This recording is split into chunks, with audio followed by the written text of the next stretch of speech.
తెలంగాణ రాష్ట్ర ప్రభుత్వం కీలకమైనటువంటి నిర్ణయం తీసుకుంది. జనవరి 3వ తారీఖును తెలంగాణ రాష్ట్రంలో ఉన్నటువంటి మహిళా ఉపాధ్యాయులకు మహిళా ఉపాధ్యాయ దినోత్సవంగా ప్రకటిస్తూ కీలకమైనటువంటి జీవోను కూడా విడుదల చేసినటువంటి పరిస్థితి. ఇక ఆ జీవో విడుదల వెనుకాడ ఒక ప్రముఖమైనటువంటి వ్యక్తి ఉన్నారు. ఆ ప్రముఖమైనటువంటి వ్యక్తి దగ్గరికి కాలోజీ టీవీ వచ్చింది. ఆ ప్రముఖమైనటువంటి వ్యక్తి ఎవరో కాదు, అద్దంకి దయాకర్ సతీమణి నాగమణి. అసలు ఎందుకు ఆలోచన వచ్చింది? జనవరి 3వ తారీఖును ఇలా ఒక వేడుకగా జరుపుకునే విధంగా ప్రభుత్వం ముందుకు ఎలా తీసుకెళ్ళగలిగారు అడిగి తెలుసుకుందాం. మనతో పాటుగా అద్దంకి దయాకర్ సతీమణి నాగమణి గారు ఉన్నారు. మేడం నమస్తే. ముందుగా మీకు శుభాకాంక్షలు. ఎందుకంటే దాదాపుగా ఇటు మనం పూలే దంపతుల గురించి వింటూ వస్తాం, కానీ పూలే దంపతుల పేరు మీద ఒక వేడుకగా జరుపుకునేటువంటి సందర్భాన్ని తెలంగాణ రాష్ట్ర ప్రభుత్వం క్రియేట్ చేసింది. మహిళా ఉపాధ్యాయ దినోత్సవం అని చెప్పేసి జీవన్ కూడా విడుదల చేసినటువంటి పరిస్థితి. ఏమనిపించింది ఆ జీవన్ చూసిన తర్వాత? చాలా హ్యాపీ అండి. అంటే లైఫ్లో నేను ఒక అచీవ్మెంట్ గోల్ ఉంటుంది కదా, అది రీచ్ అయ్యానుకుంటున్నా. ఇక నా జన్మకి ఇది సార్థకత అనుకుంటున్నా. ఎందుకంటే ఒక మహిళ అయ్యుండి దాదాపు 197 సంవత్సరాలు 96 సంవత్సరాల కింద తను అంత అంటే ఆమెకు అంత అవేర్నెస్ ఉంది సొసైటీ మీద. అంటే అంత ఉత్తేజమైన మైండ్, అంటే మహిళల పట్ల, గర్ల్ చైల్డ్ పట్ల మనకంటూ ఒక బాధ్యత ఉంది సమాజం మీద అని ఆ రోజే సావిత్రి గారు ఆలోచించడం అనేది చాలా గొప్ప విషయం.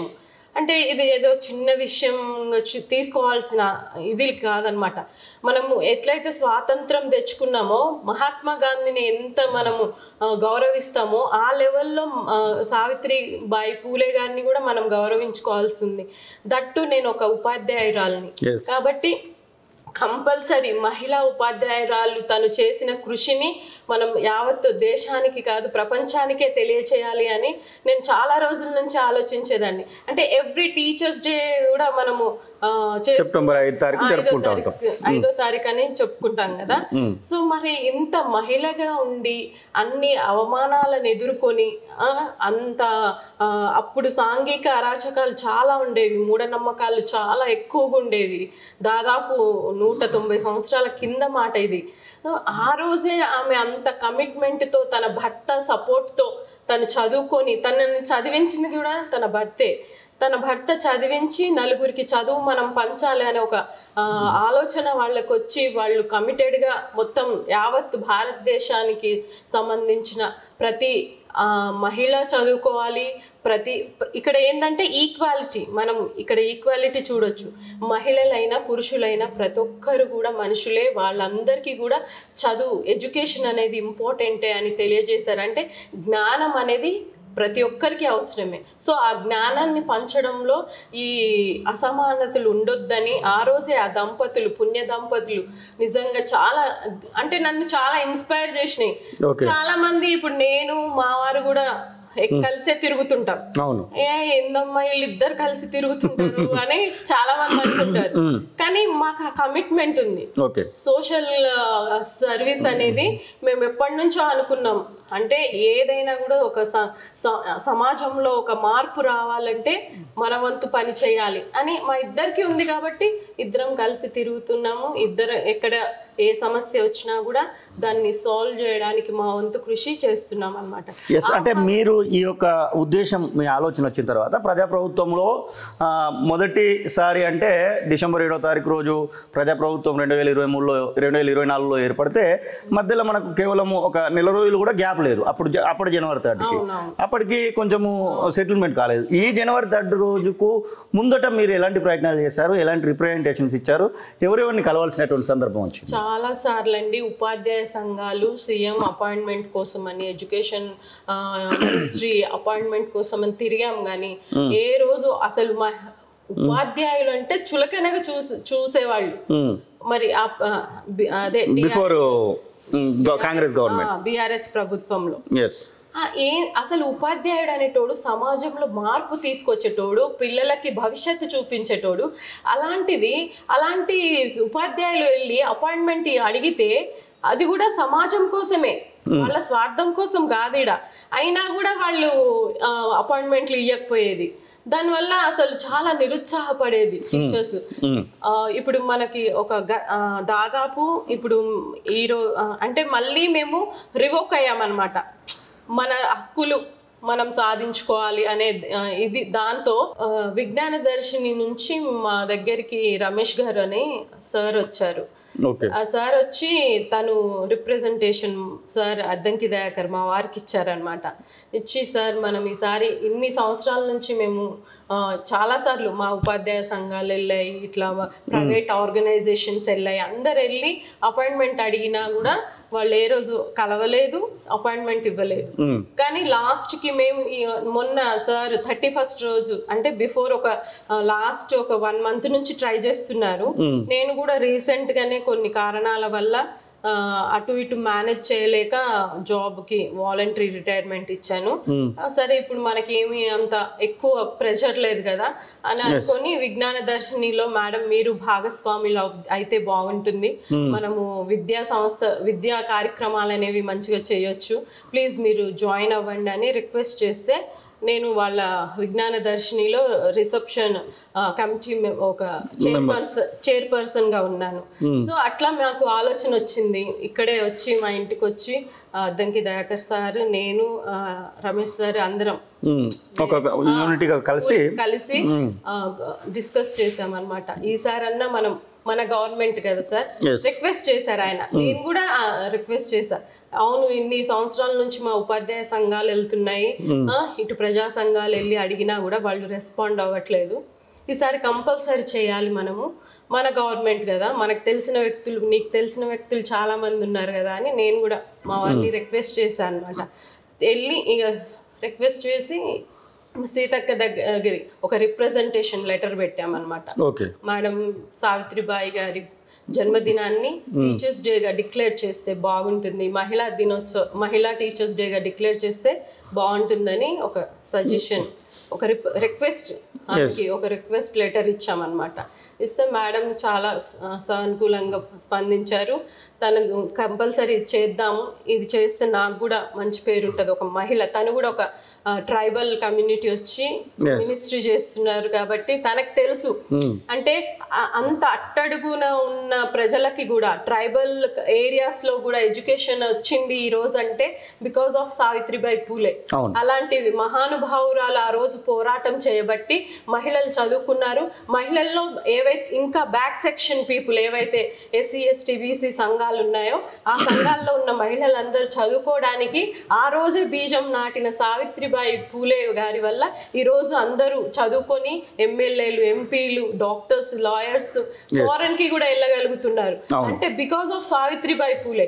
అంత ఉన్నతమైన భావాలు ఉన్నటువంటి సావిత్రిబాయి గారి పుట్టినరోజుని మనం ఎందుకు ఉమెన్ టీచర్స్ డేగా చేయొద్దు? యాక్చువల్గా నాకైతే టీచర్స్ డేనే డిక్లేర్ చేయాలనుకున్నా, నాకు అంత ఇంట్రెస్ట్ అన్నమాట. ఎందుకంటే ఒక టీచర్ ఎన్ని కష్టాలు పడుతుంది, దట్టు ఒక మహిళా టీచర్ చాలా కష్టాలు ఉంటాయండి. తన పిల్లల్ని వదిలేసి స్కూల్స్కి వెళ్ళి వాళ్ళు అక్కడ వాళ్ళ పిల్లల్ని కూడా కేర్ తీసుకోరు. నేను చూసిన కదా, నేను ఒక టీచర్ 25 years సర్వీస్ చేసిన, నేను నా పిల్లల్ని కూడా పట్టించుకోకుండా నేను నా స్కూల్లో గవర్నమెంట్ స్కూల్లో పిల్లలు వాళ్ళ దీనస్థితి చూసి చాలా బాధపడి వాళ్ళని ఎట్లయినా చదివించాలనే ఒక మంచి ఆలోచనతో మేము ఎప్పుడు ఇన్స్పైర్గా పనిచేసేది. మేమైతే ఇక్కడ హైదరాబాద్ డిస్ట్రిక్ట్లో అయితే కమిటెడ్ టీచర్స్ ఉన్నారు, టీచర్స్ అందరు కూడా చాలా కమిటెడ్గా పనిచేస్తారు. అలాంటి టీచర్స్ మేమందరం కూడా కలిసి అనుకునేవాళ్ళం, మనకు మహిళల్ని గుర్తించట్లేదు. అంటే మీరు ఊహించుకున్నారా అసలు, మీరు ఆ విజ్ఞాన దర్శిని వాళ్ళు లేకపోతే మీరు అద్దంకి దయాకర్ గారు అని మీరు ఇట్లా రిప్రజెంటేషన్ ఇస్తే స్టేట్కు సంబంధించినటువంటి ఒక జీవోని, అంటే ఒక దసరం బయటకు వస్తుంది అన్నటువంటి ఊహ ఏమన్నా ఉంటుందా మీకు? ప్రయత్నం అయితే చేశామండి, ప్రయత్నం చేశాము. సక్సెస్ అనేది వస్తుందా లేదా చూద్దామని వెయిట్ చేసినాం. ఫస్ట్ ఏమనుకున్నారో తెలీదు, కొంచెం ఆలోచించుకొని మంత్రి మండలితో మాట్లాడి అందరు మంత్రులు పొన్నం ప్రభాకర్ గారు, వెంకటరెడ్డి గారు, ఇంకా మన శ్రీధర్ బాబు గారు, మన బట్టి విక్రమారావు గారు, ఉత్తమ్ రెడ్డి గారు, వీళ్ళందరూ కూడా మన సీతక్క, సురేఖక్క అందరు కలిసి వాళ్ళందరి డిస్కస్ చేశారనమాట, మనం ఎందుకు చేయకూడదు. She's national figure, not only state figure. ఆమె ఒక మోడల్. అది అసలు యాక్చువల్గా ఇన్ని సాంప్రదాయాలు ఉన్నటువంటి, ఇన్ని మూఢనమ్మకాలు ఉన్నటువంటి మన భారతదేశంలో ఆ రోజే అంత అవమానాలను ఎదుర్కొని సావిత్రిబాయి పూలే గారు చాలా ధైర్యంగా ఆ రోజున్న సామాజిక రుగ్మతలను ఎట్లయినా రూపుమాపాలని తన వంతు కృషి చేయడం అనేది చాలా ఉన్నతమైన స్వభావానికి అదొక చిహ్నం.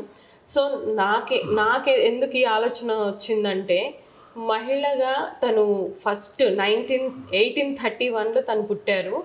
తర్వాత 1850 ఆ పీరియడ్లో ఆమె అప్పటికే 50 పైచిలకు child centre, girl child centre స్కూల్స్ని ఏర్పాటు చేయడం అనేది చాలా గ్రేట్. అది అయితే మన పూలే గారు సార్ కూడా బాగా ఆమెకి ఎంకరేజ్ చేసేవారు. అంటే చాలా, అంటే ఇవన్నీ కామనే. అంటే తను టీచింగ్ చేయడానికి వెళ్ళేటప్పుడు ఎట్లా ఉండేదంటే, సమాజము సో కాల్డ్ పీపుల్, మనం ఒక కులాన్ని మనం ఎత్తొద్దు కాబట్టి చెప్తున్నా, అసలు ఆమె వెళ్తుంటే ఆమెని అసహ్యంగా మాట్లాడడం, ఆమె గురించి సావిత్రిబాయి పూలే గురించి అసహ్యంగా మాట్లాడడం, మహిళ అయి ఉండి ఇట్లా ముసుగు తీసి ఎంత డేర్గా వెళ్తుంది అని అలాంటి మాటలు మాట్లాడడము, కొన్ని అనకూడని మాటలు అనడము, ఆమెని ఆఖరికి రాళ్లతో కొట్టేవాళ్ళు అక్కడ ఉన్న వాళ్ళు. కొట్టి నువ్వు టీచింగ్ ఎట్లా చేస్తావు, నువ్వు మహిళలకి టీచింగ్ చేయడం ఏంటి, మహిళలు అనేటోళ్ళు ఇంట్లో ఉండాలి, వంట రూమ్లో ఉండాలి అని ఇట్లా చాలా రకాల మాటలు, అంటే చాలా రకాలుగా ఆమెని అవమానపరిచేవాళ్ళు. అయినప్పటికీ కూడా ఆమె ధైర్యం చెడిపోకుండా ఆమె యొక్క ప్రయత్నం చేస్తూనే ఈ దేశానికి తన వంతు పని అని, తన వంతు బాధ్యత అనేది నిర్వర్తించింది. కాబట్టే ఆమె అంటే నాకు అంత ఇన్స్పిరేషన్. అందుకే నేను తొందరగా అంటే నాకు స్కూల్లో ఉన్నప్పుడు కూడా అనిపించేది, మనం ఎప్పుడైనా కూడా ఈ రోజు తెచ్చుకోవాలి. మనం అంటే మహిళగా మనం ఇంత కృషి చేసిన దాన్ని, స్వతంత్ర ఉద్యమాల్లో ఎంతో మంది చేసిన త్యాగాలను మనం గుర్తు చేసుకుంటాము. మన సమాజానికి ఇంత చేసినటువంటి సావిత్రిబాయి పూలే గారి బర్త్డేని మనం ఒక టీచర్స్ డేగా చేయలేకపోతున్నామే అని ఇట్లా చాలా బాధ అనిపించేది అనమాట. మహిళా టీచర్స్ మేము అందరం డిస్కస్ చేసేదన్నమాట. ఆ రోజు కోసం ఎదురు చూసినాము. సో అది ఈ రోజు జరగడం అనేది చాలా సంతోషకరమైన విషయము. దీనికి మేము ప్రత్యేకమైన ధన్యవాదాలు సీఎం గారు అయినటువంటి మన రేవంత్ అన్నకి మరియు సీతక్క గారికి ప్రత్యేకంగా ధన్యవాదాలు తెలియజేసుకుంటూ వాళ్ళ యొక్క రుణం మేము తీర్చుకోలేమేమో అని ఈ సందర్భంగా నేను తెలియజేస్తున్నాను. ఇంకేదైనా దానిలో మీరు రిప్రజెంటేషన్లో రాయడం జరిగిందా? ఎందుకంటే మహిళా ఉపాధ్యాయులకు ఏదైనా ప్రోత్సాహకాలు ఇవ్వాలి, లేకపోతే మహిళలకు సంబంధించినటువంటి విషయంలో ముందుకు తీసుకెళ్ళడానికి సావిత్రిబాయి పూలే అవార్డులు అలాంటివి ఏమైనా ఇవ్వాలి, అట్లాంటి రిప్రజెంటేషన్లు ఏమైనా ఉన్నాయా, లేకపోతే కేవలం ఈ రోజు కోసమే దానిలో రాసిందని? ఇంకా నెక్స్ట్ స్టెప్స్ ఎలా ఊహించుకోవచ్చు మేము? నెక్స్ట్ గర్ల్ చైల్డ్ సెంటర్స్ ఇంకా ఏర్పాటు చేయాలని, ఎక్కడైతే గర్ల్ చైల్డ్ ఎడ్యుకేషన్ బ్యాక్ ఉందో ఆ రూరల్ ఏరియాస్కి వెళ్ళి మనం వాళ్ళని ఎడ్యుకేట్ చేయాలి. వాళ్ళకి ప్రత్యేకమైన సదుపాయాలు కల్పించి వాళ్ళ యొక్క ఎడ్యుకేషన్కి తోడ్పాటు అందించాలని మేము ప్రభుత్వాన్ని, మేడంని కూడా, సీతక్క గారిని, సీఎం గారిని కూడా కోరడం జరిగింది. అంతేకాకుండా ఈ రోజు మాకేంటంటే ఆ అనౌన్స్మెంట్ రావడమే గొప్ప విషయం. అంటే ఇప్పుడు ఎవ్రీ సెలబ్రేషన్ కి మనం ఒక ఏమంటాము, ఒక కార్యక్రమం చేసుకోవచ్చు. అంటే ఒక సమస్య మీద మనము సొల్యూషన్ కి వెళ్ళొచ్చు. అంటే ఇప్పుడు ఎక్కడ మనకి, అంటే సమాజంలో మనకి ఎక్కడ బ్యాక్ ఉన్నాం, అంటే సపోజ్ స్కిల్ఫుల్ ఎడ్యుకేషన్ కావాలనుకుంటున్నాం కదా. సో దాన్ని ఒక రోజు, ఒక 1 year అది తీసుకోవచ్చు. మనం ఆ కార్యక్రమం మీద మనము పని చేయొచ్చు. సావిత్రిబాయి గారి పుట్టినరోజు, టీచర్స్ డే రోజు, మనం ఉమెన్ టీచర్స్ డే రోజు అదొక రెజల్యూషన్ అనేది తీసుకోవచ్చు అన్నమాట. అంటే ఎవ్రీ టైం చేంజ్ అవుతుంటది. అంటే డిఫరెంట్ సెక్టార్స్ ని మనం టచ్ చేసుకుంటూ ఎక్కడ లొసుగులు ఉన్నాయో వాటిని అన్నిటిని సాల్వ్ చేసుకుంటూ వెళ్ళొచ్చు అనేది మా యొక్క ఉద్దేశం అన్నమాట. అంటే ఇప్పుడు మహనీయులు పుట్టినరోజు మనం ఏదో ఒక మంచి కార్యక్రమం చేయాలనుకుంటాం కదా. సో ఇది ప్రధానమైనది. విద్య అనేది ఇప్పుడు లేటెస్ట్ అంటే ఈ మోడర్నిజంలో విద్య లేనివాడు అసలు మనిషే కాడు అన్నట్టు తయారైన ఈ యుగంలో మనం కంపల్సరీ ప్రతి ఒక్క పుట్టినరోజుకి ప్రతి ఒక్క ఉమెన్స్ టీచర్స్ డేకి మనం ఒక రెజల్యూషన్ తీసుకొని దాన్ని పాస్ చేసుకుంటూ సమాజాన్ని కూడా మనం డెవలప్ చేసుకోవచ్చు అనే ఉద్దేశంతోనే మేము ఈ యొక్క కార్యక్రమాన్ని తీసుకోవడం జరిగింది. రిప్రజెంటేషన్ ఇవ్వడం జరిగింది. సంతోషం. అంటే ఇంకా ఎన్ని రోజులు వెయిట్ చేయాలో అనుకున్నాము. వెంటనే 31st కలిసాము మేము సీతక్క గారిని. డిసెంబర్ 31 కలిసాము. కలిసి మేడం ఇట్లా మనం చేస్తే బాగుంటుంది, అది మీ ఆధ్వర్యంలో అయితే మీరు ఒక మహిళా మంత్రి కాబట్టి మీరు చేస్తే బాగుంటుందని తనని రిక్వెస్ట్ చేయడం జరిగింది. సో ఆమె వెంటనే రెస్పాండ్ అయ్యి నేను చేస్తా అని ఆమె కూడా అనడం జరిగింది. వెంటనే వెళ్ళిపోయారు సీఎం దగ్గరికి. నెక్స్ట్ డేనే జనవరి 1కే వెళ్ళి మన సీఎం గారికి రేవంత్ అన్నకి ఇచ్చేసి, అన్న ఇది చేస్తే బాగుంటుంది, ఎన్నో రోజుల నుంచి వెయిట్ చేస్తున్నారు మహిళా ఉపాధ్యాయురాళ్ళు. ఉపాధ్యాయుడు మహిళ ఇక్కడ లేకపోతే ఉమెనా కాదు ఇష్యూ. ఇక్కడ ఏంటంటే ఉపాధ్యాయురాలు అంతే, ఆమె విద్యను నేర్పించిన ఆమె అంతే. ఆ విద్య అనేది ఎవరి నుంచి వస్తేంది? విద్యే. సో ఇక్కడ డిఫరెన్స్ లేదు. కాకపోతే మహిళ అయింది ఆమె అవమానాలను భరిస్తూ. ఇప్పుడు జ్యోతిరావు పూలే కూడా తను కూడా పాల్గొన్నట్టే ఇందులో. తను కూడా ఈ సంస్థలు, విద్యా సంస్థలు, చైల్డ్ సెంటర్ అంటే గర్ల్స్ చైల్డ్ సెంటర్స్ చాలా రకాలుగా, మళ్ళీ మహిళా ఎడ్యుకేషన్ కి కూడా ఆయన చాలా తోడ్పాటు అందించారు. వెనకుండి అన్ని సంస్థలు ఏర్పాటు చేయడం, ఆ ప్లానింగ్ అదంతా ఒక మహిళతోని కాదు కదా, ఇద్దరు భార్యాభర్తలు కలిసి వాళ్ళు ఈ సమాజాన్ని అభివృద్ధిలో తీసుకెళ్లాలని వాళ్ళు ఈ నిర్ణయం తీసుకోవడం అనేది చాలా గ్రేట్. సో దానికి మన వంతు మనం ఏమన్నా చేసుకోవాలి అని అనుకున్నప్పుడే ఇట్లా ఆమె సెలబ్రేషన్, ఆమె యొక్క జన్మదినాన్ని సెలబ్రేట్ చేసుకోవాలనే ఆ ఉద్దేశంతోనే మేము మహిళా ఉపాధ్యాయులం అందరం కూడా ఆమె జన్మదినాన్ని విమెన్ టీచర్స్ డేగా గుర్తించి మాకు ఈ సెలబ్రేషన్ ఇవ్వాలని మేము కోరడం జరిగింది. సో ఇది అవ్వడం అనేది చాలా సంతోషకరమైన విషయము. యావత్ ఉపాధ్యాయులు అందరు కూడా సంతోషించదగ్గ విషయం ఇది. భారతదేశం మొత్తం గర్వించదగ్గ విషయం ఇది. మహిళా లోకం అంతా కూడా ఈరోజు చాలా సంతోషంగా ఉంది. అదే మేము చేసిన త్యాగాలకి ఈరోజు మాకు గుర్తింపు వచ్చింది. అంటే ఒక 200 దాదాపు 200 అనుకోండి, 200 సంవత్సరాల కింద ఒక మహిళ చేసినటువంటి కృషిని గుర్తించి ఈ రోజు కూడా మనము అలాంటి వ్యక్తులకి గౌరవం ఇవ్వాలి అనుకుంటున్నామంటే వాళ్ళ కృషి ఎంత ప్రధానమైనది, వాళ్ళ కృషి ఎంత గొప్పది, త్యాగం ఎంత గొప్పది అనేది మనం తెలుసుకోవాల్సిన విషయం. ప్రజాప్రభుత్వంలో ఇప్పుడు ఎంత కాదన్నా కానీ దయాకర్ అన్న ప్రజాప్రభుత్వంలో భాగంగా కనబడతారు. అదే పార్టీకి సంబంధించినటువంటి వ్యక్తి కాబట్టి మీరు ఒక పనిని చేయాలనేటువంటి కృషితో ముందుకు పోతే అది సత్ఫలితాలను నటించింది. అసలు ఎట్లా అనిపిస్తుంది ప్రజాప్రభుత్వంలో మొదటిసారి? అంటే మీరు ఏ కోరికలు కూడా ప్రజలకు సంబంధించినటువంటి విషయంలో కోరి ఉండకపోవచ్చు, ఇది ఒకటి ఉపాధ్యాయులకు సంబంధించిన సక్సెస్ అయితే అయింది. ప్రజాప్రభుత్వం గురించి మాట్లాడాలనుకుంటే ప్రజాప్రభుత్వం గురించి ఇంతకు ముందు అయితే నేను చెప్పినా కదండి, తిరిగి అందరు పాపం లాస్ట్కి ఈ మన ఒక తెలంగాణ జాతి పిత అనొచ్చు గద్దరన్నని. ఆయన కూడా పోయి అక్కడ కూర్చుంటే మధ్యాహ్నం 5-6 గంటలు కూర్చోబెట్టి అపాయింట్మెంట్ ఇయ్యని బీఆర్ఎస్ ప్రభుత్వము మేము అది చేసినాం ఇది చేసినాం అని ఈ రోజు అంటారు. కానీ అసలు కనీసం మీరు గుర్తించలేకపోయారు, ఉద్యమకారుల్ని గుర్తించలేకపోయారు. ఆయన మహా మేధావి అండి. పాటలు పాడి ఇన్స్పైర్ చేయడం అంటే it is not a joke. ఎంత మందిని గద్దరన్న ఇన్స్పైర్ చేసిర్రు, ప్రజల్లో ఉత్తేజం తీసుకొచ్చిర్రు, ప్రజల్లో మార్పు తీసుకురావడానికే ఆ ప్రజా గాయకులు అనేటోళ్ళు ఉంటారు. అలాంటి వ్యక్తులకు కూడా అపాయింట్మెంట్ దొరకని రోజుల్లో ఈ రోజు మేము ఒక్కసారి ఒక 2 రోజుల్లో పోయి మేము మా రిక్వెస్ట్ చేసి మేము అడిగినందుకు సావిత్రి గారి జన్మదినాన్ని ఈరోజు టీచర్స్ డేగా డిక్లేర్ చేయడం, ఉమెన్ టీచర్స్ డేగా డిక్లేర్ చేయడం అనేది చిన్న విషయం కాదు. వాళ్ళ యొక్క ఉదారమైన స్వభావానికి, వాళ్ళ యొక్క మహిళల పట్ల ఉన్నటువంటి వాళ్ళ గొప్ప వ్యక్తిత్వానికి ఇది నిదర్శనం.